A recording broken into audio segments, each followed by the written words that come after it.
हैसियत। जिया एक बहुत ही अमीर घराने की इकलौती बेटी थी।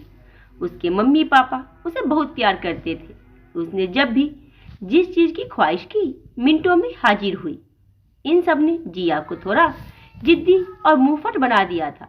अपनी जिद के आगे किसी को कुछ भी नहीं समझती थी। वो जो चाहिए वो चाहिए।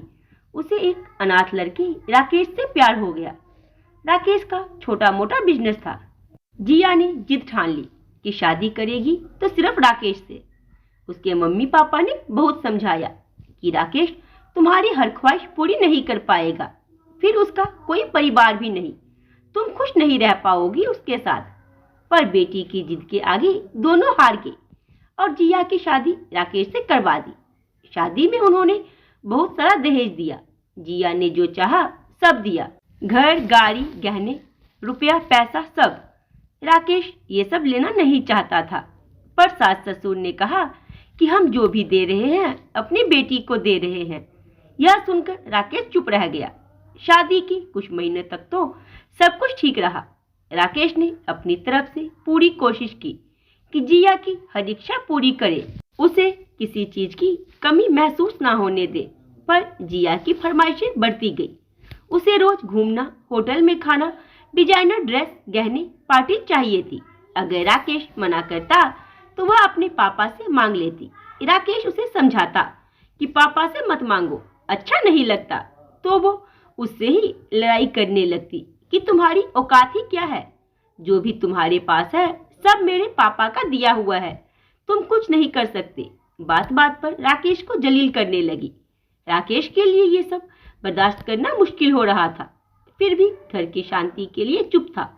एक दिन जिया की कुछ सहेलियां आई हुई थी। उनका घूमने जाने का प्रोग्राम था।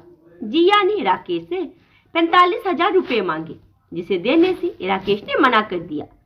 जिया का पारा 7वें आसमान पर पहुंच गया। उसे लगा सहेलियों के सामने बेइज्जती हो गई।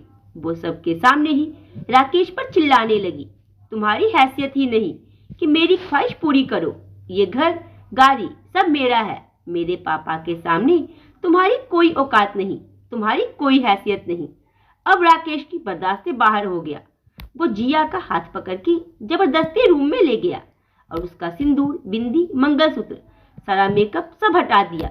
जिया चिल्लाती रह गई, पर राकेश ने उसकी एक ना सुनी।